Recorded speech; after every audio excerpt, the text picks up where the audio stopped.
Welcome to Switch Theory. This is Chris Amundsen back again for another exciting Bulls edition of the Switch Theory podcast. Talk with my guy, Larro Golden, my co-host, my co-pilot here. Larro, I know you're tired, man. It's been a long week, but a lot of interesting stuff has happened with the Bulls this week. And I think finally we have something exciting to talk about, some discussion. And we've got, I think, a special guest that will definitely light the fire of this conversation as well. But how you doing, man? How's your week been? Everything's been all right. Kind of the same old thing with me and my job, but I was able to do some scouting this weekend, I should say. The Chicago Elite Classic happened, and there was some teams that came from St. Louis, the DMV area, and me as someone that, like, you know, I guess you could say I take pride in, like, the Chicago basketball scene. Wasn't good. All the high schools in Chicago that played against out-of-state teams went over. And maybe it was only one game that was pretty close, so there's no bragging rights to talk about. It's the Chicago Elite Classic, but nobody was elite. It was more like out-of-state classic. So, yeah, man. Sounds like the Bulls All-Star game from a couple years ago. Man, where the state of Chicago was supposed to be the host and supposed to be the star, but ended up being the laughingstock. That's unfortunate. Man, it's wild, man. But no, man, I mean, the scouting part was still fun, you know, being able to see some of the individual players that I haven't seen in person from the DMV area. So it was really cool to see some of those guys. But other than that, man, everything's all good. Yeah, man, tired, but I'm ready to do some podding, man. Well, we've got a special guest, our first one this season for Switch Theory. It's our old friend, Mark Karantzoulis from CHGO Bulls, is joining us for a couple reasons. Number one, because he's one of our best friends, and also sometimes a frenemy on different topics online. But we always love to talk with Mark because he has a lot of passion for the game, knowledgeable, and has helped Larro and I get, raise our voices and have kind of our platform as well. So, Mark, welcome to the show. We're happy to have you. And I know it's going to be a fun discussion, man. How you been? Thank you for having me, guys. I've been good. I kind of invited me myself onto the podcast, but nonetheless, you were gracious enough to accept my invite. So it is good to catch up. It's been a while. I'm looking forward to talking Bulls and annoying you both in real life person via this chat here. So it'll be good. Yeah, we can't wait for this. Yeah, to give the viewers kind of a little background. So I know Mark and I and Larro have pretty strong opinions and sometimes different opinions on different players, especially Patrick Williams or coaching with Billy Donovan. And online, Twitter's a terrible medium, and sometimes things get a little testy or taken out of context. And so we just think having the conversation, hashing it out, because I think, as Mark said, as you said before the podcast started, we probably agree on like 80-85% of things. But those little nuances can get blown up. And I think the nuances are important, and really getting our opinions down and kind of in this platform, on this format, I think will just make it easier for fans to understand where we're coming from and where the differences are. Because I think the differences where we're coming from is from a reasonable place, even if we disagree on the outcome or kind of on the result of it. And I think that's going to be evident as we start talking through this stuff. So without further ado, we can talk, because the last week there's been a lot of stuff going on with the Bulls. DeMar and Zach have been out of lineup. Caruso was out of lineup, and we had two really interesting games versus the Bucks and versus the Pelicans this weekend, where the young guys really kind of took a step forward, I think, in their stepping up in the absence of Zach and DeMar in the first game, and then DeMar came back the second game, but kind of took a little bit more of a playmaker, kind of secondary role rather than the main guy. And there's a lot of eyes opened, I think, and it's early, but I think at this point in the season, before those games, there wasn't a lot of hope in Chicago around the Bulls, and I think something has turned the corner a little bit. So I just want to get your take, Mark, first on on the vibe of these last couple games and how you've seen maybe the energy of the fan base shift a little bit. Yeah, it's been interesting because I think everyone was pretty aligned pre these last two games in the sense that everyone was done with the team. If they weren't overly emotive about this team and just extremely angry about this team, they were apathetic about this team, meaning they just did not care about this team whatsoever. So I think that's been the interesting part, how everyone has seemingly been not interested or angry, and based on two good and reasonable games in terms of the way, obviously it was wins, but the way the team played as well, how quickly people can flip. And not that that's a bad thing, but I think what that speaks to is just how much people really love the Bulls. The minute that they look somewhat competent, here comes this fan base. Here comes this fan base loving what they're seeing, which is a good thing, but it's also the thing that's enabled this franchise to do what it's done for the last 20, 30 odd years, in the sense that really lean on its fans and the loyalty of its fans, and only having to put out the most basic bare minimum of products and that being good enough. And again, that's not a critique of Chicago people or Chicago Bulls fans, because you deserve to be loyal, you deserve to be as passionate as you want to be. But it's just been interesting to see the swing in everyone being, or the collective being, angry and annoyed, or like I said, completely out on this team, checked out, not even thinking about this team, to all of a sudden being interested based on what has happened. And I guess that's generally going to be always the case when it's the younger guys doing things. So it's not like it's Zach and DeMar and Vooch leading this team to, a couple of decent wins here. It's the fact that Coby, Pat, Io, and the collective more generally, the way they've played, I think hope's too strong of a word at this stage, given it's only been 2 games, but it's just been a good collective fun couple of games. And based on where this season has been, everyone's been dying for it. So it's been interesting to see. But more generally, the team has played well, and importantly, they've got a couple games coming up where they can sort of continue this thing rolling. So we'll see how we go. Yeah, no, I think you hit it on the head, Mark. I mean, you know me, man. I'm generally someone that's really optimistic, and they took it all out of me, man. Like I was sucked dry of optimism. And it was just, wow, man. I couldn't believe it. I couldn't find anything like optimism. Like, so for these 2 games to happen, to see the ball moving around, seeing, Vooch always talked about like wanting the ball to kind of flow through him a little bit more. And I think when people, disregarding what Stacey King talks about, and but like I think what Vooch, evergreen, right, and, I think what Vooch has always been talking about is like, yo, just play through me. Let's get some cutting. I can pass out of the post, like run through me. I can be more of kind of like that hub for us.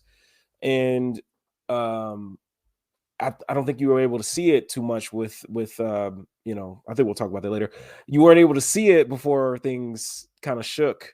But these last 2 games, I thought, you're able to see a little bit more. I know he didn't have that good of a game last game in terms of like counting stats, but scoring. But I think you're just seeing what Billy has been wanting for a long time there in terms of like playing random, cutting, passing and generating 3 balls from getting downhill. And it's cool to see. And like you said, it's been 2 games. So you can't really go head over heels, but you can, like I said, I can put some more water in that glass and maybe I can get to that half full, and we'll see. But yeah, man, I mean, I think you hit it on the head in terms of like the fans getting right back into it. And yeah, man, I agree with you. So Mark said he's not quite sure. You're not quite sure if there's hope yet, but there's intrigue, right? It's like, hey, this is actually interesting. It's fun. There's energy. There's a different energy. And I think all 3 of us have been on this team isn't really going anywhere necessarily. There's a clear ceiling on their amount of wins or on their success. But the prospect of going through a rebuild is not sexy to people. And I totally get why. And I understand it. And something I think we're going to get into Patrick Williams here, because I think one of the disagreements is how much opportunity should Patrick Williams be getting, or where he should find that opportunity. And one of my major kind of advocacies for him is that, hey, this team is not going anywhere. Let's get these vets moved out of here and put him in a position where he can have a higher usage. He can do more on offense. And there's kind of two ways you can do that. And this guy was drafted number 4. And now there's a lot of criticism of the front office here, not only just for the draft pick in general, but Patrick was not someone who was ready-made to contribute right out of the gate. I think we all kind of agree on that. And at the time he was picked, it made sense to pick someone like that because the team was, still in the middle of a rebuild, if you will. I know Zach had a really kind of a coming out party that season and became a first All-Star, but Lowry and Coby and Wendell were very much still growing in their own roles and finding their own way.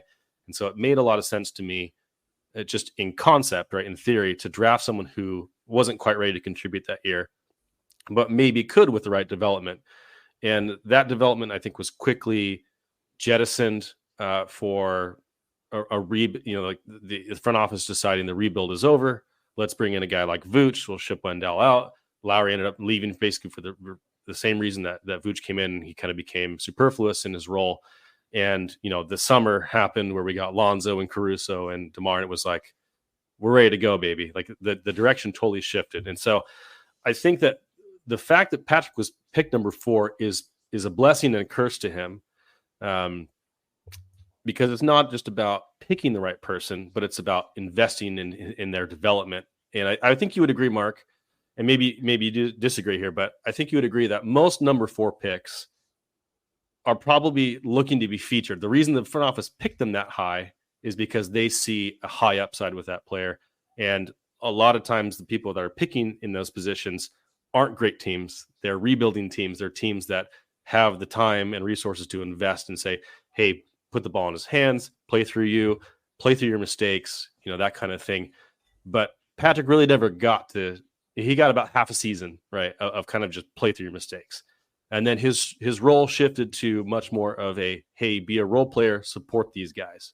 Would you agree with that and agree that kind of that the number 4 pick kind of damned him a little bit based on the kind of where that trajectory stopped? In some senses, yes, definitely, I would agree. But you touched on a number of points that I'm glad you raised, because I think some of these are where we organically diverge. And when I say that, I think it's more around the concept of what we want versus what is happening, I suppose. And what I mean by that is, as an example, clearly the best thing for Patrick was probably not to be on a quote-unquote win-now team, let's say, because he is, let's just call him a project or whatever terminology you want to use. But to me, like, I've always viewed this is still an opportunity from my point of view. Like, this is still a good opportunity for him to develop. It's maybe a different type of development than your typical number 4 pick or your number 3, 2, 1, whatever. Your typical, top 5 picks who, generally speaking, are on bad teams and get that opportunity to be really featured as a primary piece.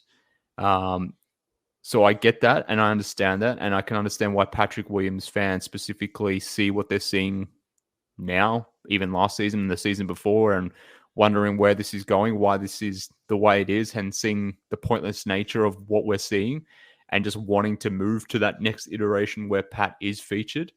But to me, I guess, like, the part where I come back or diverge away is, well, that's cool. Whatever we want isn't really, I won't say it's not necessary, but it's not a thing that that's actually playing out. So let's focus on what's actually happening.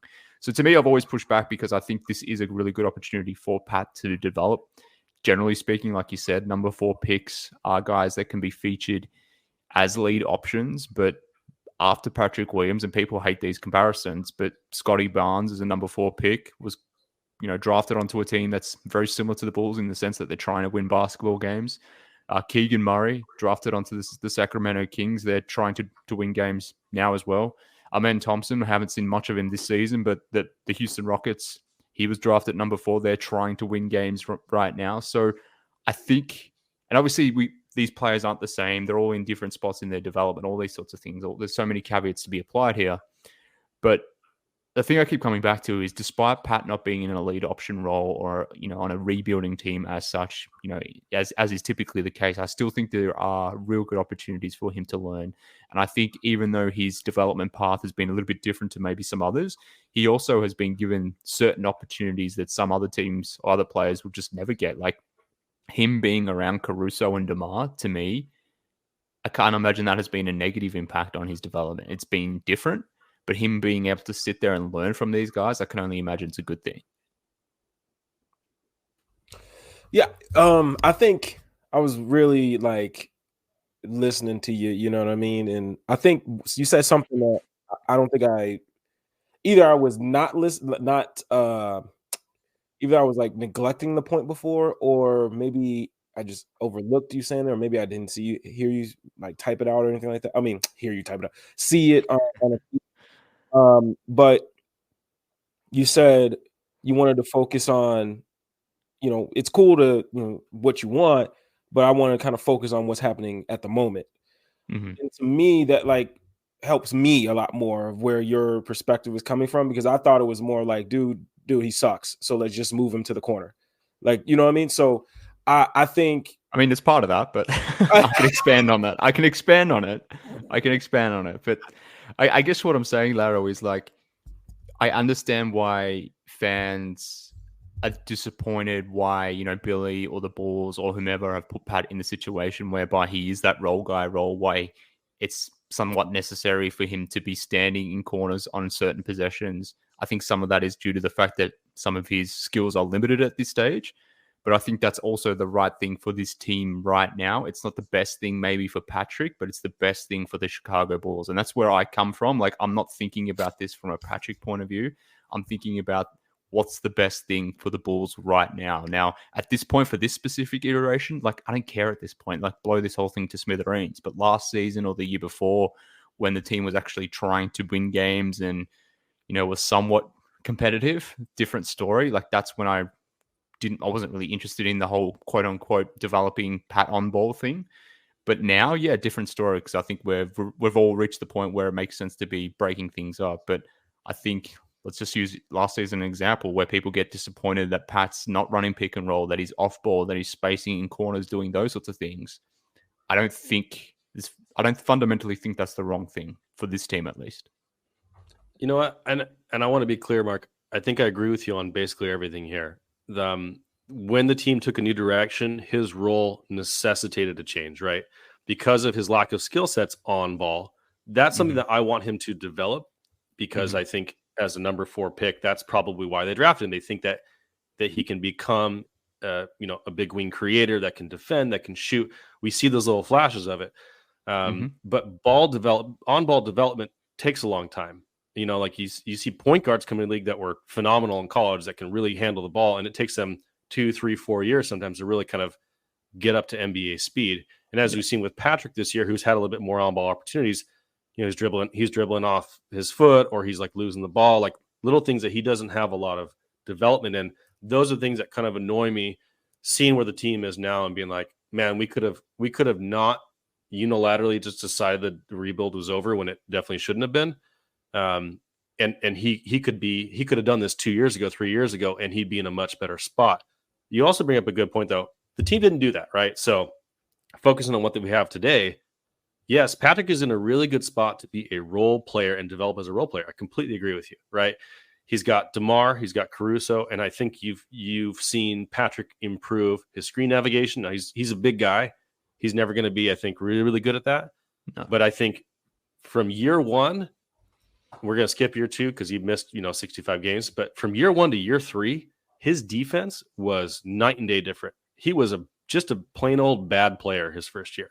He got a lot of opportunity, a lot of minutes.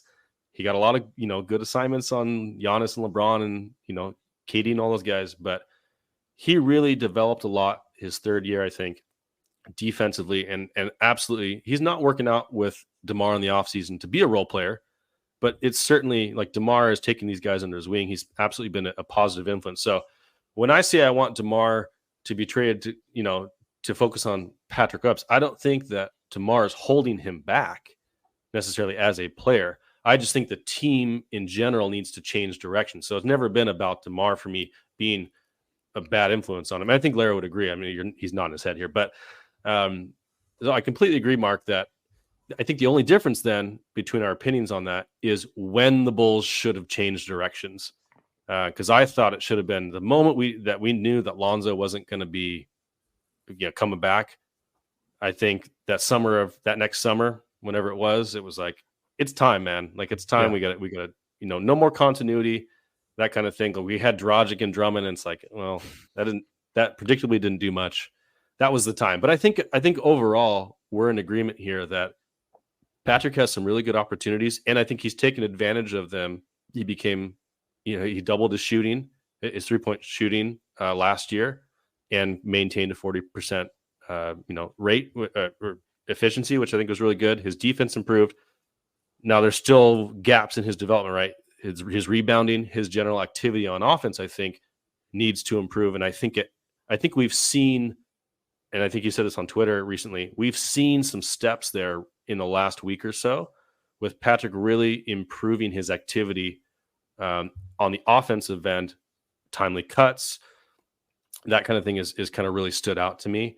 But I do think we're not really far apart in agreement here. It was just a matter of when the timing should have been that the Bulls took this direction. But I have no problem once the Bulls took that direction of putting Pat in this role, because that's what made the most sense for the team winning games right now. Totally get it. I just think they shouldn't have done that in the first place.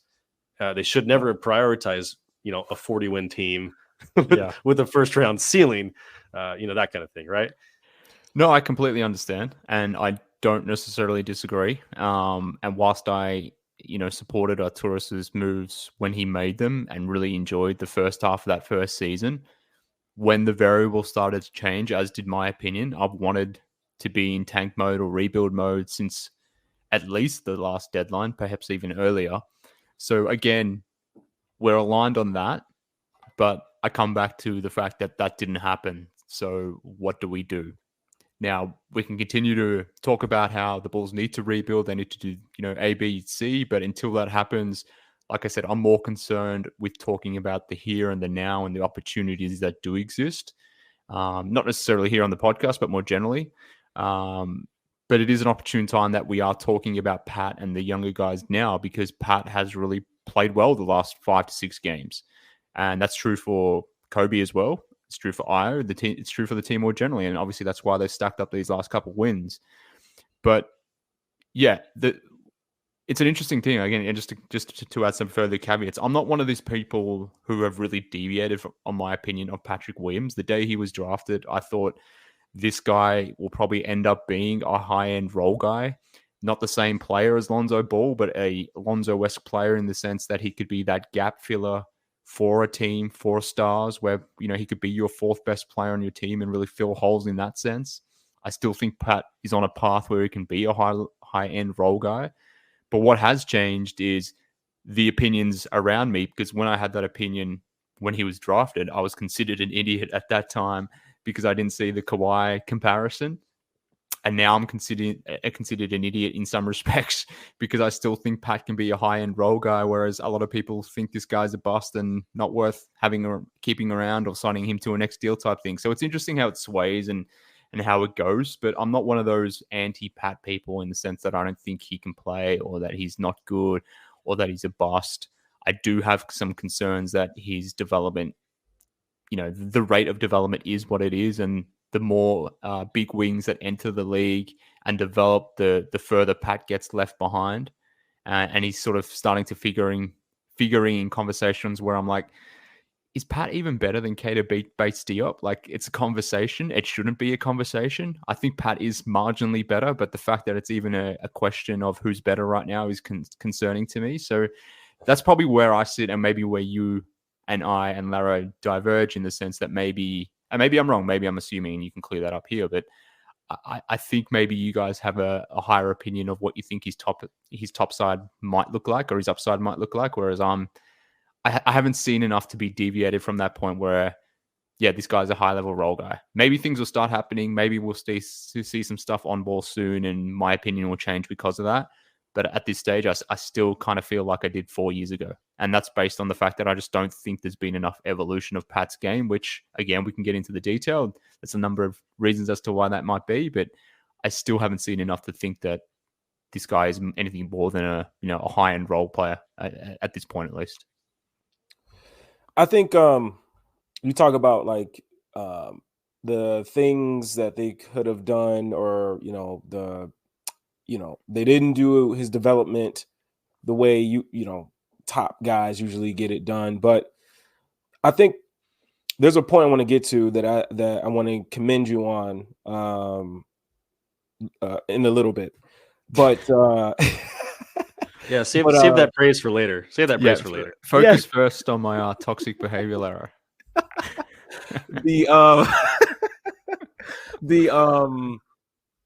So my thing is like, okay, what frustrates me, I'll just say it anyway. The criticism that you had for the front office, I believe it was like, I think it was like the same season we got Lonzo Ball. Like even then, like, so I think we forget sometimes is like even when Lonzo was still healthy, things were starting to get a little shaky in terms of like, I feel like there was the true colors were starting to come out of the team a little bit. And I remember there were some tweets even from you as well that I agreed with, was like, even with Lonzo, we were starting to see some of the, some things kind of fall apart a bit. And the thing for me is like, once you knew, okay, you know what, we're going to go win now. You got a young guy that they were probably trying to thread the needle of like win and also develop. But I think if I'm just going to be flat out honest, if you draft a guy like Patrick, shouldn't be trying to win now, right? If you want to win now, that's when you go get a Tyrese Halliburton. That, get a high level guard that can come in and develop, because guards, to me, guys may have, differing opinions about this in terms of development, but to me, guards are easier to develop because the ball's always in their hands. And so like, if you feel like we're not gonna, whatever, I just don't think that was the right move. But anyway, fast forward. Okay, you want to get to win now. Why not bring in a veteran forward where you can have Pat come off the bench, and if he's having bad games, it's not hurting us that much because we got a veteran guy we can bring out there to play the 4. And then I feel like the way you have been saying about how they've gone about developing Pat, in terms of like, have him learn the role guy stuff. And then if other stuff comes about, then hell, that's a cherry on top. But like a role guy can never hurt, And so I always understood your meaning of like, hey, cut, hey, rebound, hey, take your open shots when you have them. Hey, being able to read a closeout. Is it a short closeout or is it a hard closeout? And my thing is like, and this is where we differ. Like, because a lot of times I agree with you. Like just real talk. Now some people may say it may just be the coach in me, but some people may say I treat Pat with kid gloves, I treat K with kid gloves, I treat a lot any of the players I had high hopes for coming out of the draft. If they get off to a slow start, they think I treat them with kid gloves. But the thing is like, I believe development is to me is a fickle thing. Like it's a very hard thing. It's a very easy thing to damage if it's not done the right way. And I think every prospect is different.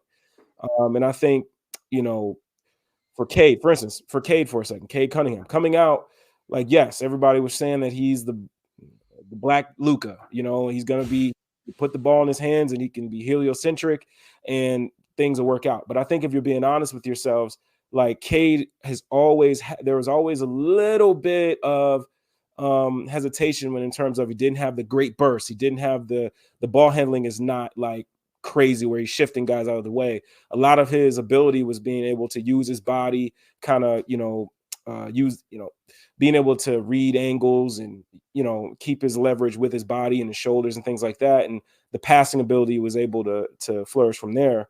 But I think if you're being honest, that's why the Jaden Ivey pick was so big for them, because you always wanted to pair him with somebody like a Jaden that can maybe, create advantages for him and he can create advantage for them and And so anyway, I say all of this to say is like,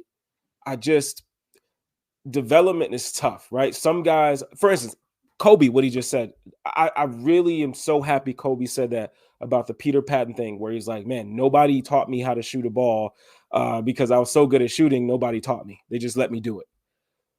I think some folks, even if you go back to, I remember Thad Young when he was here, he talked about when Zach was a rookie, Zach didn't even know how to drag out a screen.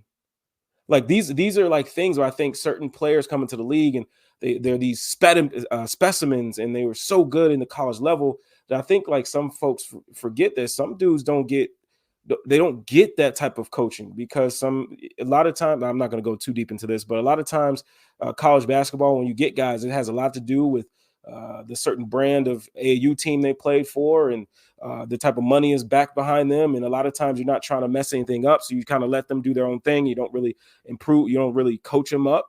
And there's a whole different thing you can go into about that. But like the whole thing, I bring up all of this is to say that I think Pat was way, way behind in terms of processing on the offensive end, no matter if that was off ball or on ball, and he needed time. So a lot of times when you see Pat in the corner or you see him at the wing and he doesn't cut when he should cut, and you're like, what the fuck? Cut, man, what are you doing?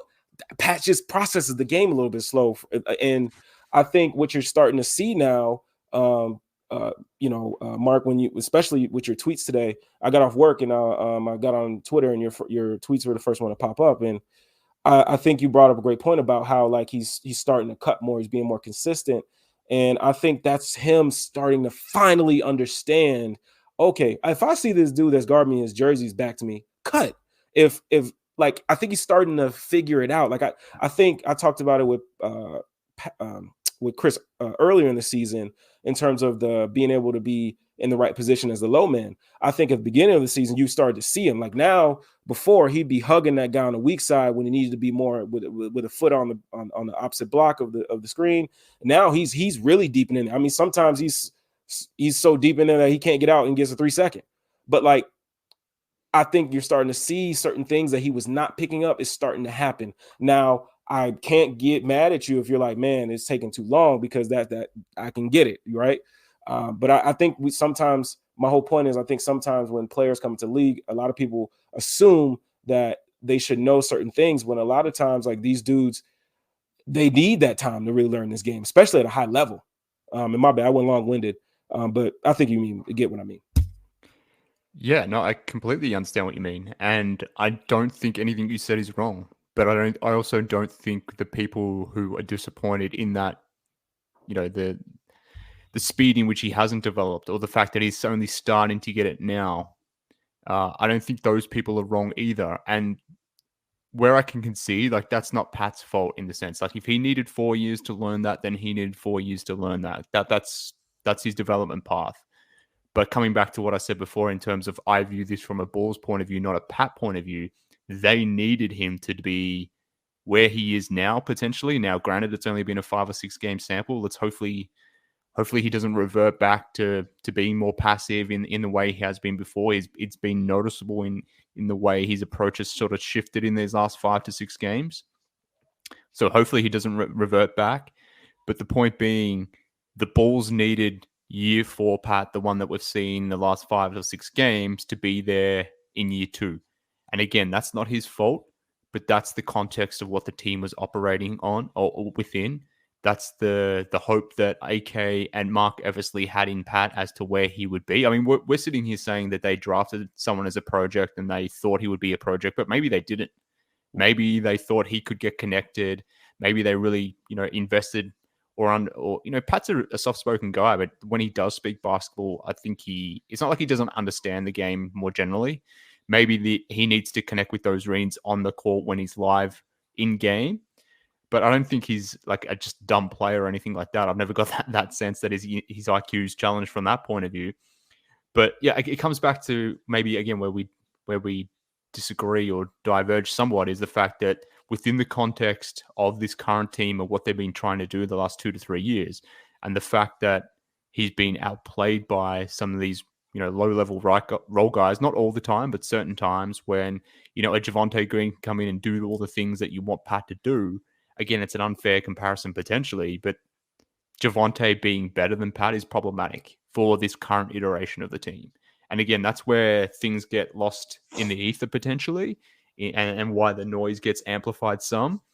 But yeah, that's the frustrating thing about this current team. Like, you needed the Pat that we're seeing now, where over the last sort of 5 to 6 games, he's averaging, 13, 14 points, shooting 50% from the field, 40% from the 3-point line. Like you noted, getting to the basket, moving off the ball, doing that role guy stuff. Like, that's what they needed sooner, but it just hasn't happened. And again, it's not completely his fault. I don't think it's completely AK's fault or the Bulls' fault. Sometimes, shit just happens the way it does. And there's ample blame to go around as such, or sometimes things just don't happen or materialize the way you want them. But I think that's where people diverge as well. That cool, what's best for Pat is what's best for Pat, but what's best for the Bulls hasn't always aligned with what's best for Pat. And just where do we find common ground on that? Like, that's the interesting part. 100%. Yeah, and to be clear, I've always said, you said really, Mark, you haven't really changed your opinion on Pat for 4 years. And I would say I'm the same way. And a lot of people are like, Kris, why do you still think this? Or why do you still think that? I'm like, I don't think we have enough data in a lot of sense. He missed his whole second year. He was terrible his first year, but there were little flashes. And I always thought, all right, he could probably have like a Jeff Green type career just based on his skill set. He may get higher to like OG, Mikal Bridges. And then obviously like the absolute apex would be the Kawhi Leonard thing, which admittedly has always been silly, but it's like Pat's favorite player and the guy that he models his game after. So it was such a natural thing that I know it became kind of meme worthy, but right. That's the guy that Pat wants to be. That's who he kind of wants to be. And so it is just a sad thing where the Bulls drafted someone who needed that development. Development's not always linear. It happens for different players in different contexts. We've seen it where a player, like I think Lauri Markkanen, for example, got every opportunity to be a star here. Now, Jim Boylan, obviously, like it wasn't perfect. Like Jim Boylan was, not a great coach. And at times they decided to kind of put Lauri in the corner. But Lauri had, high usage rate. He was always the number 1 or number 2 option the whole time he was here up until the Vooch trade. And it just took Lauri longer to really put it all together. You saw those flashes. But it took a second team in a role player role, and then a third team where he finally got, kind of got to put it all together with Utah to really put it all together. And so at the time that we traded Lauri, I was okay with it because it made the most sense for the team at the time to not pay him. He was kind of superfluous with Vooch, and I don't think anyone had lost faith in his ability or his talent. It was just the situation wasn't right for him at that time. And I think Pat has been kind of caught there in most of his career so far, where he's caught between what's best for Pat, right, as you were saying, Mark, and what's best for the team. And the team has needed more from Pat, which is fair. They think he should play this role, and Pat's not there yet. And Pat wants to do some other things that aren't really available to him because he's got Zach and Vooch and DeMar in front of him. And so my thought has always been, in my opinion on players, and this, Mark, is I'm always slow to blame the player. I always think, hey, let's get more context here. Let's have some different situations to put him in to see what he can do in these different situations. Like the dribbling thing, for example. Of course he's going to be bad at dribbling. Like, he hasn't done it very much. Like, that doesn't surprise me. It doesn't mean it's unfixable or he's a bum because he can't dribble. It's like, hey, he doesn't have the right context for that. He doesn't have enough on-ball. He doesn't have enough on-ball reps during a season. And he clearly, hasn't been doing that. So why would we expect him to be good right now at that? But the Bulls, same thing with like what Larro said with his processing speed on offense. It's just taken more time. And it sucks that it's taken more time because a lot of people are like, yeah, he's a bust. He can't do this. He's, people are out on him all the time. And that's fine if people want to lose faith. Like, I've never had a problem with people saying, I don't believe that Pat can do this. It's more the sense that I think development just isn't linear. it can change. And for me, my opinion on Pat has always been, I think he can be a solid role player. I think he's going to be in the league for 10 years at least with just his skill set. I think he's got higher upside if it all hits, but he's got to have the right opportunity to put it together. I don't think he's really had the opportunity to be a number 4 pick kind of trajectory. Just hasn't had it. He's got a great role player trajectory, and I think he's going to reach that. I think he's going to be a 3-and-D guy the rest of his career at minimum, right? I mean, you think you'd agree. Even if he doesn't quite get the rebounding or the cutting, he's still a pretty valuable archetype in the league. But my opinion has always been, I don't know if I can write him off as a star, because I haven't seen him get enough reps in that kind of context for me to say he can or cannot do that. It's always been most likely that he's not going to be that player. It's always a low chance. But to me, it's like, hey, why don't we maximize that chance by putting him in that position and see what you have, so you don't end up in year 4 wondering whether you should pay the guy or not, because all you've seen is kind of role guy stuff, right? So that's why we're stuck in this position, because the Bulls have tried to do both things at the same time, and both of them kind of floundered a little bit. And ultimately, Pat is the one that's going to pay the price, either in money, or he's not going to get the right role, or he's going to get shipped out to another team or something. And that's I'm also being long-winded here, but it is. I'm going to agree with you, Mark, that there's blame on all sides. I'm always one to give the player more room to grow before I just write him off. And I haven't seen anything that tells me that Pat absolutely cannot be a star, but there's lots of things that are concerning and that are in the way of that progress that I think the Bulls have a lot of opportunity to find out whether those roadblocks are permanent or whether he can overcome them. And they just haven't put him in position to overcome those roadblocks yet. And maybe, just maybe, with what we've seen recently, we're going to find out where he's going to finally start getting those opportunities to do that. And if not, I still think he's worth keeping as a nice role player. And I think you said that recently too, Mark. You're like, hey, Coby, Ayo, and Pat, these are the guys you need to find a Franz Wagner for or a Paolo Banchero for, I think is what you said. You need to find, these are great role guys that can help lift a team and maybe have some higher upside, but you got to find the superstar. You got to find the true guys to pair these guys with. And the Bulls just completely skipped that step and decided to go into win now mode. So I wondered if there's anything else from this conversation about Pat that you wanted to dig into, or that you kind of find some disagreement still with. Yeah, look, that not necessarily disagreements, but again, the part where maybe we diverge is the piece around, like, we all fundamentally agree that maybe Pat's handles aren't there, as an example. I think we all agree on that, but why that isn't, or why he doesn't have those handles, again, maybe we agree on why he doesn't have that. He hasn't necessarily got the opportunity. But where I get annoyed with certain stand bases, let's say, is people then look to blame other people for the player's misgivings or shortcomings. So as an example, being one of the very rare few that actually think Billy Donovan's a half-decent, competent coach, like, I don't think he's wrong in putting Patrick Williams in off-ball scenarios or having him placed in the corner because he doesn't have that skill set. I don't think Billy is wrong for not running more, pick and rolls with Pat as the lead initiator when you have at your disposal guys like Coby, DeMar, Zach. You can run stuff through Vooch. Like, he's not wrong for doing that. People then blame DeMar DeRozan or Zach or whomever it may be for their mere existence being in the way of Patrick maybe not having the opportunity to do those sorts of things. But again, it's not their fault that they're on the team and Pat's on the team. It's not their fault that they are significantly better at that specific skill.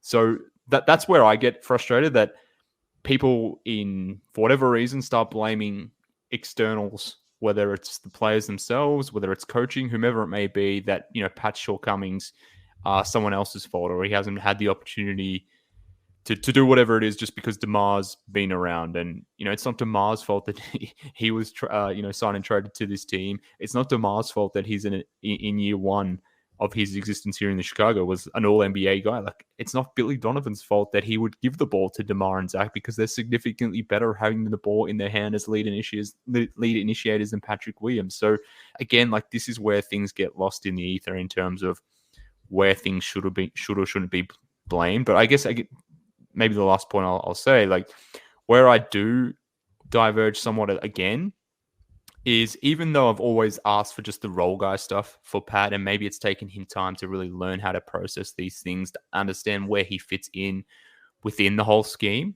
What's been fascinating over the last 5 to 6 games where he has been playing really well is he's been doing those role guy things. It's not like his points have gone up or his assists have gone up or his pick and roll creation has gone up or anything like that where, Zach's been out of the lineup or DeMar's been out of the lineup and he's been more on ball, because he hasn't. Like, his usage is virtually the same as it's always been. I think over the last 5 to 6 games, it's a 17% usage. I think his career usage is around 15%. So it's not like he's on ball more. He's still standing in the corners doing his Pat stuff from that point of view.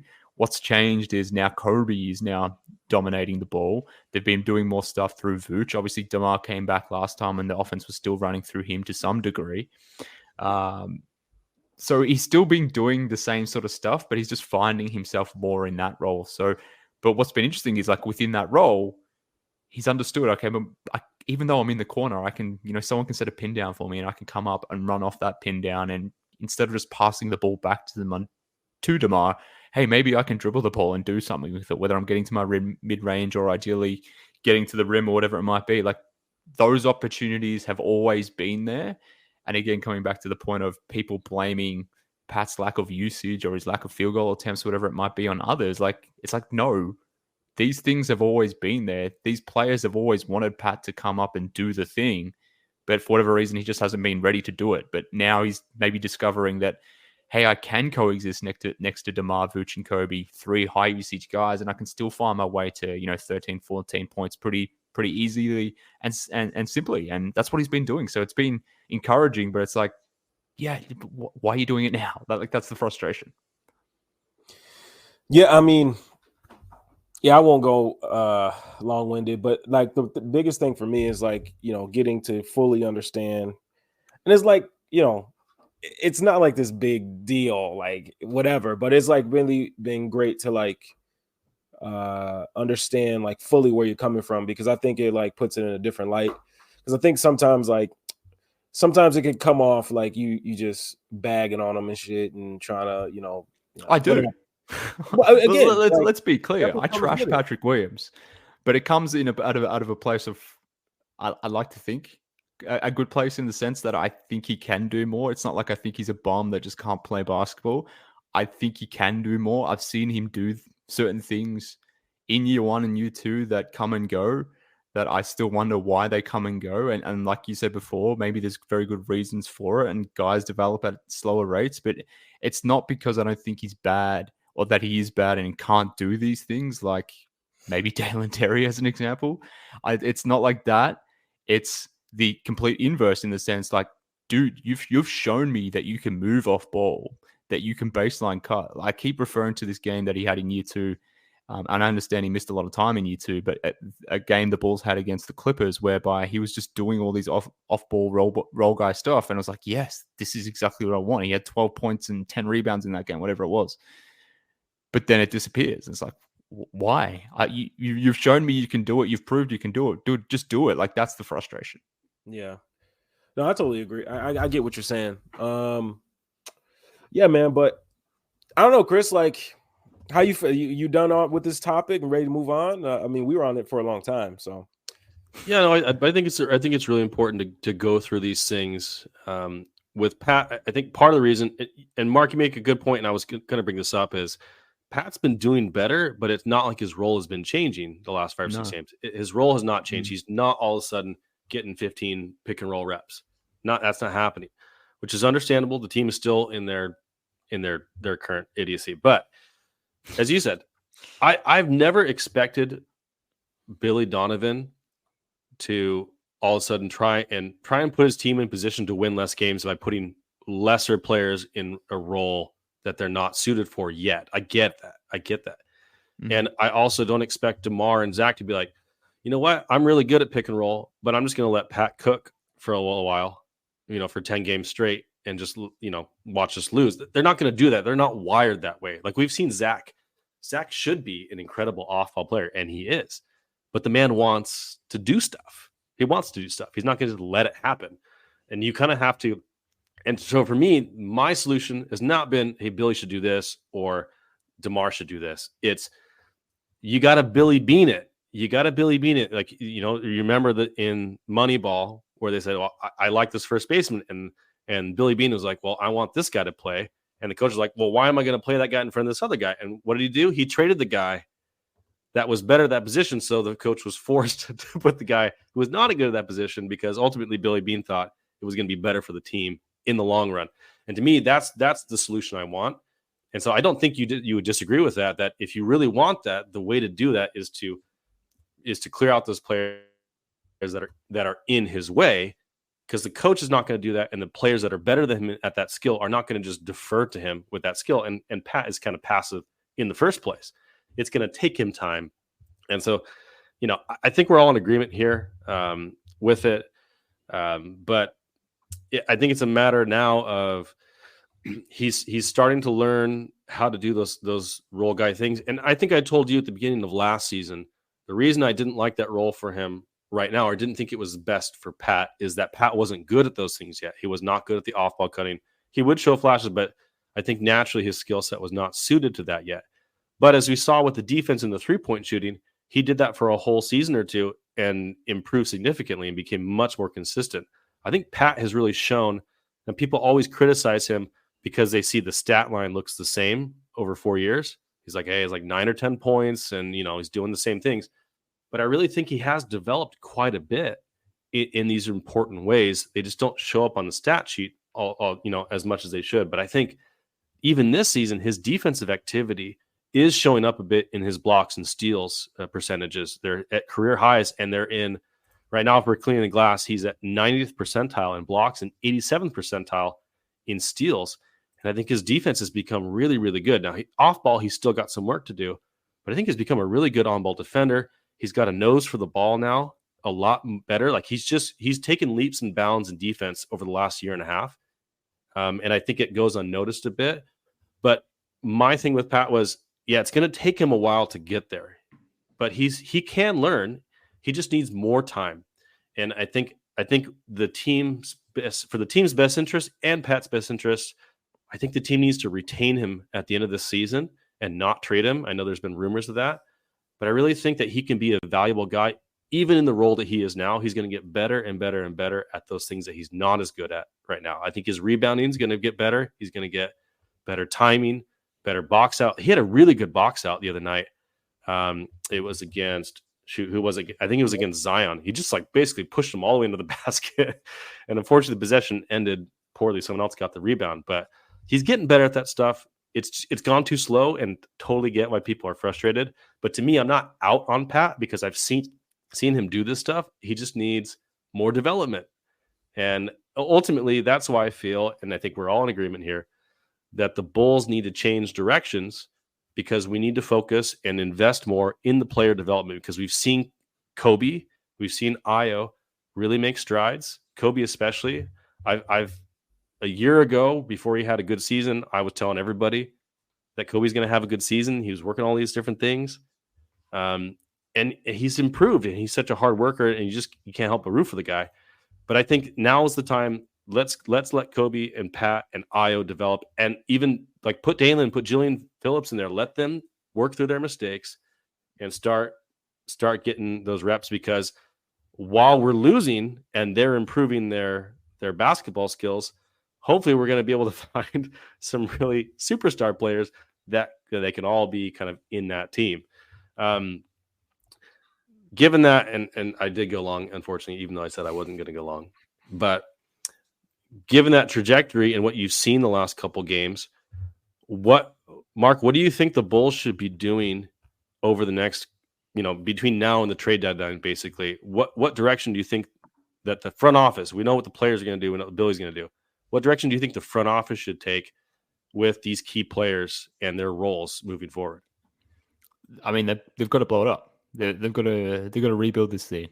Now, what that looks like can mean different things, but I think you need to focus on the next phase. I think you need to prioritize your 2024 pick, and in doing so, prioritizing your 2025 pick. That 2025 draft and even 2026 is going to be pretty good from my understanding. I'm not a draft guy, but from what I've read and what I've heard, that seemingly is the case. Less so for 2024, but you are where you are. You need to prioritize, collecting talent either via the draft with your own pick or preferably having, more bites at the apple, so to speak. And the best way to do that at this stage and to recoup some of the assets that you've sort of pushed out in acquiring DeMar and Vooch is by trading Alex Caruso. He is giving this management team an out that maybe they didn't expect. He is playing so freaking good that I understand why certain fans would want to keep Alex Caruso and just bristle at the idea of moving him via trade. I get it. But he's playing so good where you potentially could trade him for 2 first-round picks. He's going to be 30 next March or something like that. At some point in this season, I believe he'll be turning 30. He's got 1 year left on his deal post this season. He's clearly someone who is a major injury risk. We saw him get hurt last game. The Bulls have been trying to start this guy given how impactful he is. But every time he goes into the starting unit, he basically gets hurt, which anyone could have seen coming just based on the way Caruso goes about basketball.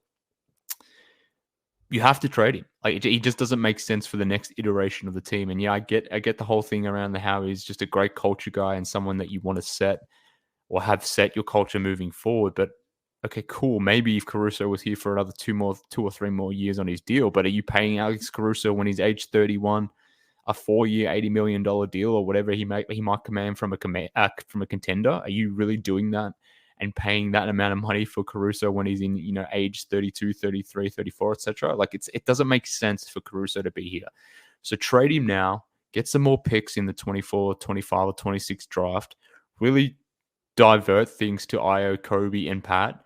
If you want to keep DeMar and or Vooch, one or the other, cool, do it. You probably need to keep Vooch at this point because no one's trading you anything of value for him. DeMar, let's wait and see.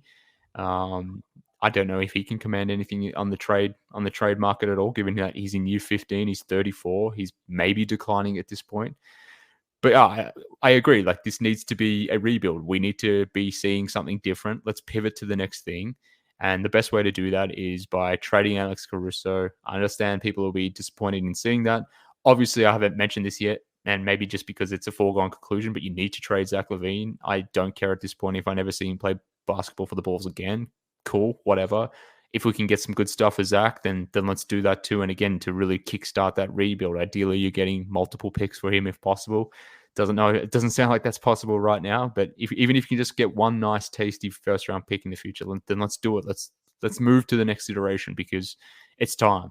There's no debating that anymore. Like, we've enjoyed the last 2 games because it's the young guys been doing it, and we want to see something different. And I think now's the time. Yeah, I agree. I've been on this train since probably last season because I just don't think there's there's enough data on the mid 3, the big 3, whatever you want to call them, that it just won't work without that piece like Lonzo. So I think it's been time. The whole continuity thing was a joke to me. I thought having to go to Nashville to do this whole kumbaya thing when you guys have been together for like a couple years now, you're talking about we want the guys to really be a family. Like, what are we talking about? The 3rd season together, you want to talk about being a family? Like, that's a red flag to me. But there are guys in this draft coming up, to be honest with you, I would love to see, unless things change, I'd love to see a little tank for, the rest of this season, the whole season next year. Try to grab somebody out of this draft and hopefully get the Cooper flag. But I don't know, man. Like, it's easy to say that now because, like, nobody wants to see a team lose all the time. But at the same time, like, if you have, if everybody understands a common goal of what the Bulls are trying to do, which is build a foundation and build the foundation for success going forward. I mean, it's the right move to make. No more Band-Aids, no more, none of that. Let's just rip at the studs. And my question is to you, Mark. Sorry, Kris. My bad. Both you guys. Both you guys. I appreciate that. You included me in my own podcast. You can talk to him at any time. Look, this is my one opportunity to talk to Larro in person for a That's true. while. That's so. true. I'm just messing with Larro. Let's say they do rip it to studs. Do you trust Mm-hmm. AK to be the guy to make these decisions? No. That's the problem. I mean, there's no reason to trust him at this point. And maybe, look, I'm prepared to give him time because what else am I meant to do? Again, coming back to maybe what we started this conversation on around, me focusing in on the what is versus maybe others focusing on what people hope would be. Maybe some people don't want AK to be the next decision maker, to be executing the Zach LaVine trade, to be making the moves in the next offseason or picking whoever they're picking in the 2024 draft. But it sounds pretty damn likely that that's not going to be the case, that he is going to be the guy. So I'm not going to consume any energy or mental time thinking about, hey, maybe what would this look like if Bob Myers was here instead of, Arturas Gonçalves? Like, there's no point wasting my own time doing that. But in doing so, the fact is, if you choose to operate in that reality, the sad thing is that AK doesn't really have the runs on the board at this point, but he is the one that needs to make the next few decisions. Let's see what happens. Like I said before, the executives aren't changing. Maybe it's just a bad 2 or 3 year stretch, despite, mounting evidence that suggests this guy isn't very good at what he does, sadly. But look, maybe things will be, maybe he'll be proven right. Maybe Coby takes a leap that I didn't foresee. Maybe Pat takes a leap that I didn't foresee. Same with Io in the sense, and at that point, maybe AK starts to look a bit more smarter in the fans' perspective. Maybe even if we don't necessarily think he's good, let's say, there've been a lot of bad GMs out there who have struck gold in a trade or have made a really good draft pick, even if they, even if their remainder picks aren't necessarily great. Now, we can point to the last management team, and I know my buddy C. Red Fred will point to the first year of John Paxson's existence. We don't have to talk about Fred on this podcast. He's always on my mind. But the point being, like, their last 5, 6, 7 drafts were bad, but what they did do was they landed somehow into the whole Jimmy Butler thing. So bad executives can stumble their way into something great, which is kind of what I'm hoping for at this point with Karnišovas. If he is a bad GM, so be it, but hopefully he can fumble his way into something nice. But I don't have any faith in him doing so. And the only way I will have faith in him doing so is when it actually happens, I suppose. Okay, so number one, Larro, that's exactly the question I was going to ask. So well done. This is why you're my co-pilot. Number two, I'm going to take a position that's going to shock Larro and probably shock you, Mark. Uh-oh. Here we go. I'm going to try and give you a little bit of hope here on AK. And here's why. So I wrote recently on Swish Theory about how the Bulls got to this place. And a lot of it has to do with not following the principles that lead to successful organizations. And I think you made this point. You made the hope point in your last comment here, which is you don't have a lot of faith here, but even bad GMs can stumble into good decisions or good draft picks. So I kind of want to talk about, I want to go through this real quick because I think that there's some hope here. And there are, I think, some signs that they can be the right guys for this, or at least not be active hindrance to the development of their players and the success of the franchise. A couple of reasons why. Number one, they're starting with players that do have some assets. And unlike the last time where we sold off Jimmy Butler and didn't get a single first-round pick for it, and also sold our second-round pick the same night, which is just chef's kiss on that as starting to rebuild that way. But we do have Zach. We should get some decent pick, right? Even if it's just one. Caruso, you can get 1 or 2 picks and a good young player, or somewhere in that kind of ballpark. DeMar, you're still seeing that DeMar has value around the league. There may be some landing spots for Vooch. So you have the potential here to ship out these vets and get something back to kind of boost you. You do have good players in Pat and Coby and Io that have shown enough that they can be on the next good Bulls squad, right? They've shown, I think, that much. Now, whether or not they're going to be the featured key pieces, unlikely, but I think they're good enough. And you mentioned this week, Mark.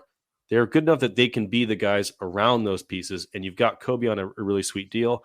And I think you can probably retain Patrick on a pretty team-friendly deal. And I was also on one, I think, for the future. So there's one thing that they got going for them. Now, they did, to their credit, and I gave them credit for this in the article, when they hired Billy Donovan, they also hired development staff, and now they've hired a shooting coach. So I think that they have, at least compared to the last organization, doubled, tripled, quadrupled the amount of investment that they've made into actually developing the players they draft, because it's not just about drafting the right players. It doesn't matter if you draft the right player if you don't help them develop and don't put them in positions to succeed. So I do think that Billy Donovan is a good coach. He's definitely a competent coach. I think he is talented. I think his particular talent comes in putting players in positions that they can maximize their current talents and stretch them to do a little bit more. We saw that with Wendell, Lowry, and Coby their first year that Billy Donovan was there. Like Lowry was doing a lot more trying to drive to the basket, moving off ball, that kind of thing. We saw Coby, he put the ball in Coby's hands to help develop him, in an on-ball role, which was he was not really well suited to that at the time. And then with Wendell, he had Wendell kind of act like Thad in being more of a hub, being more of a passer. And we've seen Wendell really grow in that role, and now he's doing that a lot in Orlando. So I think that there's the bones there to some good development. I think Billy Donovan can be the right coach for a rebuilding team. Whether or not Billy wants to do that is still up in the air. But I do think that there's some infrastructure in place that wasn't there when we started the last rebuild that could give us a little bit of a boost.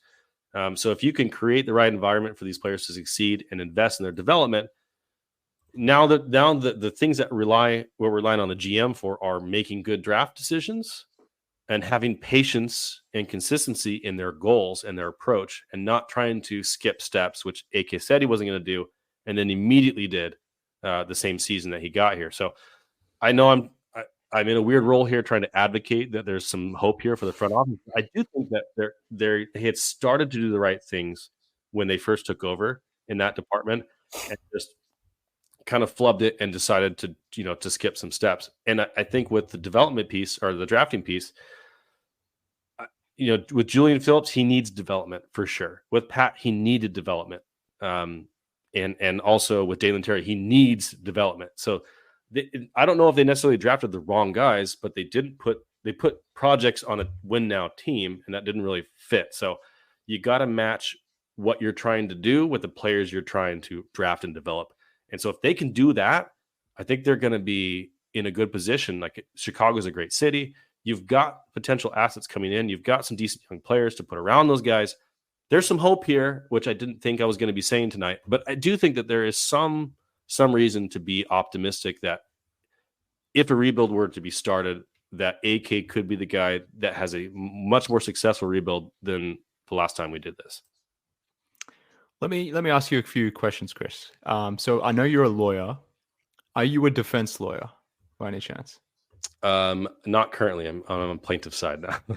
Okay, good. Because I wouldn't hire you as a defense lawyer. And then the reason why I say that is you did a bad job of defending AK there. And why I say that is that's fine. I tried. I gave it my best shot. They're guilty, and I'm trying to tell you they're not guilty. So here we are. You're trying to defend a murderer. I mean, I'm not linking the exact same two things. It's not the exact same thing. Sorry, AK. I'm not suggesting that. But what I'm suggesting is within that selling of hope that you tried your best to do there, you said that, he has the opportunity or the optionality to not skip steps. But what we're seeing from this dude so far is him skipping steps. Now, I agree with you that this could be an opportune thing, that there is a path for him to put together some interesting things together.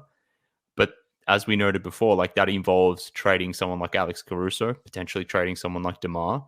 And the reporting at this stage, at least from a Bulls lens, seems to suggest that at minimum, this organization, this management team wants to see what this group looks like post Zach, and then they'll determine what they want to do with DeMar and Caruso. So there's still a path here where Alex Caruso and DeMar DeRozan are on this team post the trade deadline, and potentially going into the offseason, they're offering DeMar a big, fat, tasty extension. They're keeping Caruso into the next season, etc.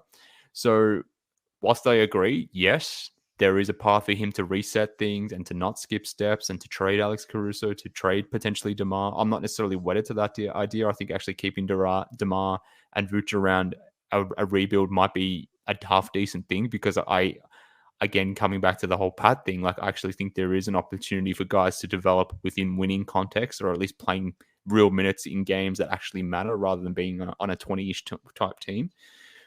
But I'm not convinced that AK is prepared to do all that sort of stuff, that to really move on, completely at least. I've seen a lot of half meshes. I've seen a lot of skipping steps. So again, until it happens, I've got no reason to believe that he won't continue doing that. So let's see what happens. Maybe things dramatically change at the deadline.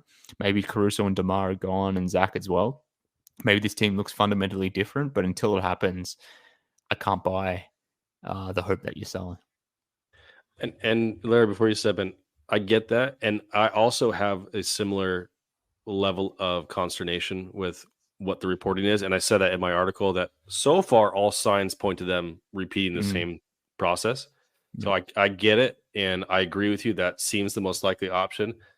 I do think it's possible. He's got cards. Is he going to play the cards? Doesn't look like it right now, but he's got the cards to have a successful rebuild. He's got the structure in place there. Will it happen? Well, probably not, based on the track record so far. But maybe GMs can learn, just like players can develop and coaches can develop. Maybe AK is going to have a nice, come out season, and we have a better GM in the room. Probably not going to happen. Sorry, my client's guilty, but it's possible. It's possible. It's possible, but it's also possible that players are just bad and GMs are just bad. So true. Look, that's also true too. So I think I think also, like, a good sign for me to know that if he's going in the right direction is to be able to admit, like, you know what, guys, I messed up. Like, I'm gonna clean house, not gonna do this Band-Aid thing. If he like, the thing I'm tired of hearing about, like, is I want to see what I want to see what this team looks like when Zach's in them. Okay, all right. Well, I want to see what this team. Like, no, stop. Just admit that you were wrong. Like, you were on to something, but then things happened, and you should have pivoted, but you didn't pivot, and now it's time to just let it all go. Stop with this whole guys. I was smart. Okay, now let's just see what it looks like if we take this out and we put this piece in and we just stop, AK. And just wipe the board clean and just start, be honest with us. Like, a lot of us ain't just meatball-y, okay? Like, a lot of us like to actually go, you guys a little bit more than me in terms of, like, contract stuff and all that stuff. Like, I'm still not where I need to be there. But, like, I know when, like, I know when something's dead, okay? And right now, is dead, and right now, maybe the young guys it's are like, been dead, defibrillator, and but no, man, this thing is not waking up. It's time to be real with us and be like, hey, look, guys, like, this is the plan. At least come with a plan. Like, if you're gonna be the guy, but hey, this is what we're planning on doing, and just stick with it.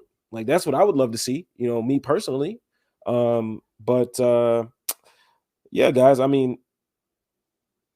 Man, I'm trying not to be too negative, but can we do something to be a little bit positive, to end on a positive note here? I want to let you guys riff on what Coby's been doing recently, because I'm just so happy for Coby. Just on a personal level, he just always seemed like a good guy. But I want to know what you guys think about Coby's recent play, and we can rope in Io too. Just what they've been doing for this team, the energy and the confidence. I've never seen Coby be in such control of a game like he was against the Pelicans the other night. Shooting aside, I just think his level of control was so good. So, Larro, I can start with you, and then we'll end with Mark. Just wanted to hear what you guys think of Coby's recent development, and what you think we should be expecting from him the rest of the season. I think he mentioned something earlier in the season about how he didn't think his word meant anything because he was such a young guy, and he thought, guys wouldn't be taking a hold to what he had to say, and to actually hear his teammates actually care about what he has to say. I think that was the first step for me, like him understanding, like, okay, I can be a little bit more assertive here. Okay, let me test the water. Maybe I go at Zach when he does something crazy, or maybe, and I think the vocal part, like Mark brought up a great point on his tweet today about like when Pat had an opportunity to get a 3-up and he attacked the closeout and he ultimately made the shot, but like you could see Coby like, dude, what the hell? Like, you was right. He pointed out, like, Coby's like, what? Yeah, he made the shot, but bro, you had the 3. But anyway, it's I think you're starting to see that him come out of his shell, and you want to talk about the play. I mean, I thought last season you started to see some of the ball handling like improvement. And then this year, you're really, really starting to see him be able to get a little bit deeper into that paint and continue to force rotations. I won't take everything because I want to leave Mark something. But I really, really, really am loving the direction he's going. But for me, like the confidence in terms of like the leadership and the ball handling continues to stick out. What say you, Mark? Yeah, I think the first thing that you both sort of touched on is the control on the ball handling. I've been a Coby doubter in the past in the sense that I just didn't see the upside from a ball handling and control and a poise point of view. And I think there was valid reasons why you shouldn't have seen those things in Coby, because they weren't evident in years 1, 2, and even parts of year 3. It started to come together in year 4. The control on the ball handling piece, he was starting to figure that out. But it coming along the way it has enabled him to stay on the court. And what's further, enabled that too, him staying on the floor, is the fact that his defense has come a significantly long way. Again, a thing that I didn't necessarily see happening because he was so bad on defense that you couldn't play him and Zach together, which is why Coby coming off the bench always made sense. Again, coming back to what we talked about with Pat, like thinking about things from a Bulls point of view, not necessarily a player point of view. Why I've been pushing in years past Coby coming off the bench is because that second unit always needed scoring. You couldn't necessarily play LaVine and Coby together, assuming one of their defense or one of their playmaking didn't come along. But that's happened for Coby. The fact that he's developed his handle, his poise, his control, his understanding, making those reads from an offensive standpoint, but more importantly, for someone like Billy, who's been leaving Coby on for 35, sometimes 40 plus minutes a game more recently, the fact that he's giving the team something, noticeable and noteworthy on defense, that's keeping Coby on the floor to then enable his offensive game to really shine. So the fact that he's made that leap defensively and made that leap from a game manager point of view, they're the things that I didn't necessarily see coming to this rate, this quickly, and it's happened. And he deserves a lot of praise for that. And he's exceeding my expectations right now. And now, again, he's shooting the ball just insanely well. This could just be another Coby hot streak. I know he's mentioned that Peter Patton coming in and working on his jumper has helped him. Do I expect Coby to continue shooting from 50% from the three-point line as he has been? No. So what will you do when you're not shooting like that? Like, that's what I want to see. That's the next phase. Like, can you maintain all that other stuff when your offense starts to regress? What do you have thereafter? But he's been awesome. And, Io coming in and doing Io things from a defensive standpoint, I think has been huge. And we haven't really touched on the whole Zach LaVine thing. I know we have to wrap up soon, so we won't maybe dive into it. But it's been very noticeable not having Zach out there and replacing him with someone like an Io as an example, or a Caruso. And with Coby's improved defense, there's lineups out there where at minimum you've got 4, average to above average defenders out there. Sometimes you've even got 5 out there, depending on who's playing center. So what has been very noticeable is the defensive shift, or the defensive mindset of the Bulls, and how they've used that to really push their offense. And Coby's playing a part in that. Like, he's no longer a weak link. Yes, I mean, he's weak in the sense that he's 6'4", he's undersized. If he gets the wrong kind of switch on him, then he's doomed. But like, every point guard is cooked in that manner. The majority of them are. But the fact that Coby's been able to hold up defensively, when you then put guys like Io and Pat and Caruso and Drummond as an example at center, like, those lineups can cook defensively. So yeah, Coby's being really good. He's exceeding my expectations. I need to see more before I fully buy in, but he's doing all the things that you want to see. Yeah, I couldn't agree more. The defensive piece, I thought, The first sign I saw of it was, I think it was late in his third season. His transition defense really ticked up a lot, and he was doing like chase down blocks or trying to get in front of people. And then this season, you've seen him take a ton of charges, especially in transition. And he's making up for the fact that he doesn't have the size or the wingspan. As you said, like a lot of people his size get picked on, and opposing teams are absolutely targeting Coby on the defensive end. But he's making up for it with these hustle plays. His processing speed on the defensive end is really kind of taking a leap. And one of the things that I take with Coby, and think it can be applied to Pat, is the on ball, the reps and the point guard reps that Coby took early in his career, even if he never ends up being like a starting point guard type player, have really improved his overall game because of the control that he can have on ball. It's made everything else easier for him offensively, and it's allowed him to set up his teammates. And so that's another reason why I want Pat to get some more on ball reps. Not necessarily because I think he's going to end up being this big wing creator, but he's not going to dribble the ball off his foot. He's going to be able to get to his spots more easily, and that is going to just help him as an overall player diversify his skill set a little bit more. And so that's why I think investing in that type of development for Coby early on was really kind of reaping the benefits now. I think Pat can have that same trajectory. And I think the focus on these role player things with the rebounding, with the cutting, they're starting to pay dividends, and having him focus on those things, maybe in some aspects of keeping his role more defined and limited, has helped him develop those specific skills more than he would have otherwise if he was an on-ball creator and just, hey, go do your thing and let's just live with the results. If he had just started with that, we may be seeing a different player than we have today. So I think there probably is an argument to be made that there's been some specific benefit to his role being more limited. But overall, I think we know the right direction that the team needs to take. It's been encouraging to see. It has been noticeable without Zach. Now, I don't think the Bulls are necessarily a better team without Zach, because that, it's not suggesting that Zach isn't a really good player. I think he is, but Zach is a person, much like a lot of the stars on this team, that need the right context in order to really flourish. And I hope Zach finds it. Zach has not found it on this team. I don't think the team is right for him. And so I think ultimately he needs to be moved. But I do hope Zach flourishes somewhere. I think he's a really excellent player, and I wish him all the best. But as you said, Mark, if he never plays another a game for the Bulls, like, I could understand it, and I would be okay with it. I've appreciated his time here, but at some point it's time to move on. And Larro, you said it. It's been dead. You can tell when it's dead.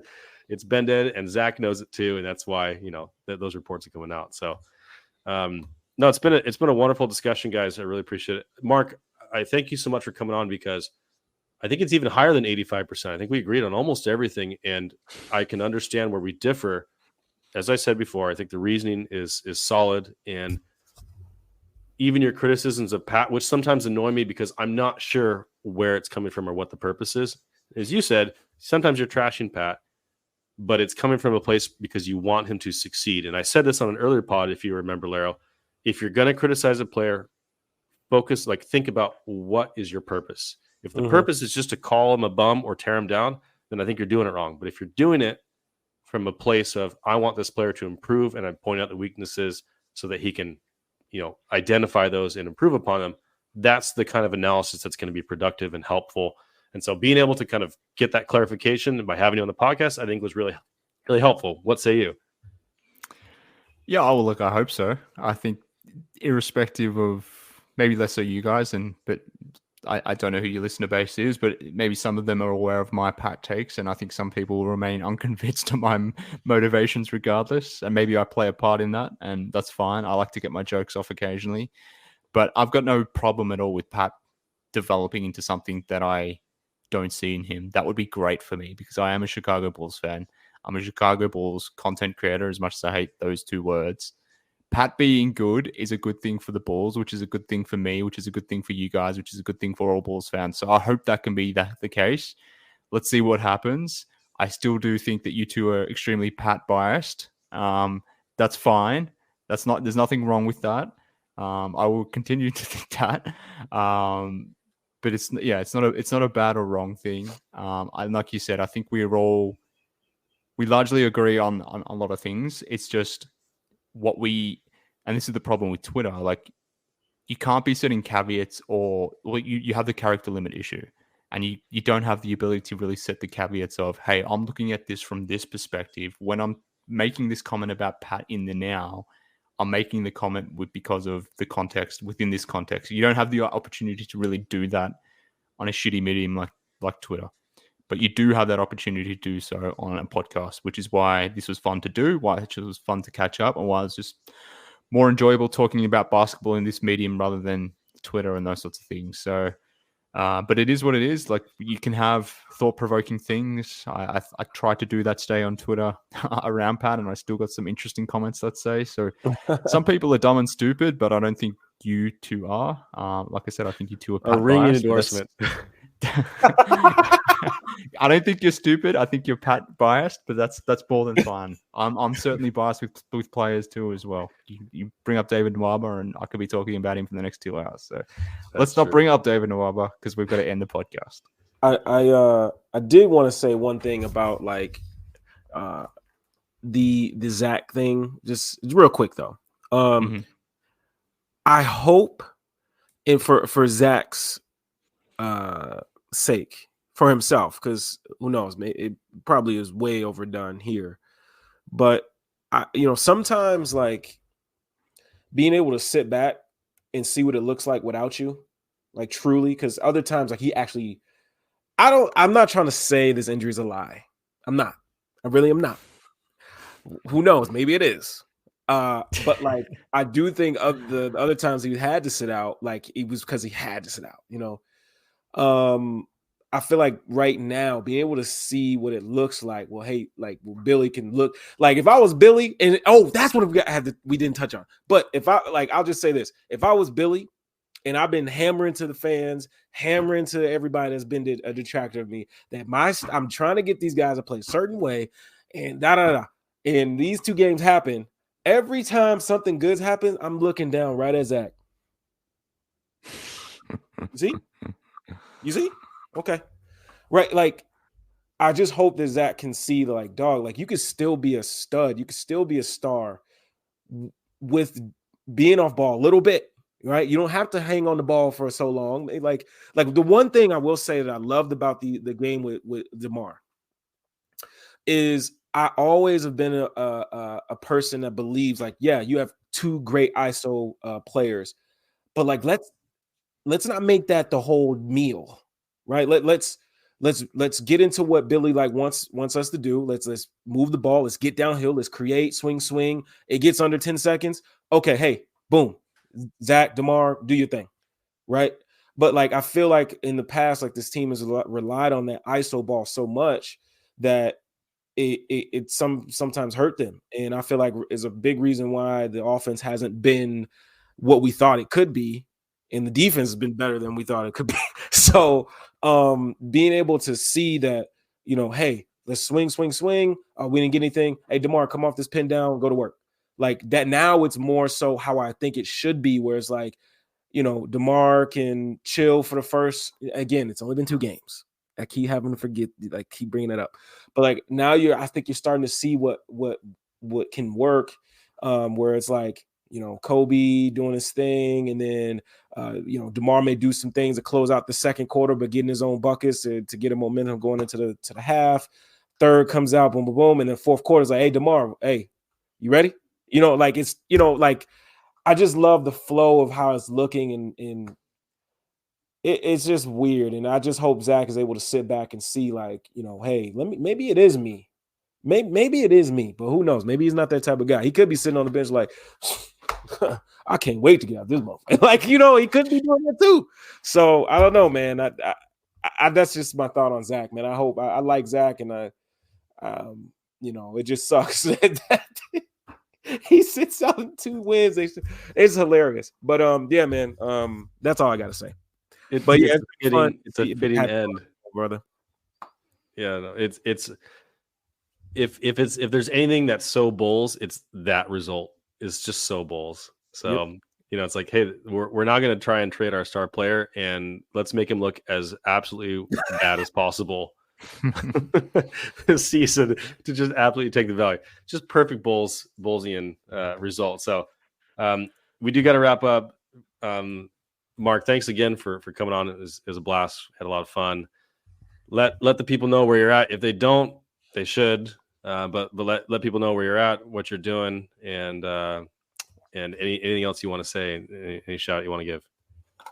Well, I mean, you can follow me on Twitter, where I'm all the time defending Billy Donovan at MKHoops. Occasionally defending Billy Donovan's honor on the CHGO podcast, CHGO Bulls. You can find that in all your spots where you get usual podcasts, all that sort of thing. So that's where I'm at. But yeah, thanks for having me, guys. This was fun. And ending it on some Billy Donovan praise, I think, is the perfect note. I'm happy about that. We could have talked to. I could have gone another half an hour on Billy, to be honest with you. Maybe next time we come on, we can talk Billy and what I can defend his honor in that instance as well. Because even in things Larro was saying there, I was like, yeah, but that's not Billy Donovan's fault either. But we'll say that for next time. Hey, but just a little cliffhanger. That cliffhanger, yeah, I'm sure people will love that cliffhanger. But let's end it there. Yeah, I appreciate you. Thank you guys so much for listening. As you guys know, we always appreciate good reviews, comments, feedback. You can reach out to us. I'm on Twitter at KLA Hoops. Larro's at _Larro Hoops. We love talking ball. Not so much on Twitter. We love talking ball and podcasts, on articles and stuff. It's just a better medium. But we're on Twitter, so hit us up. And we'll see you guys next week. Peace.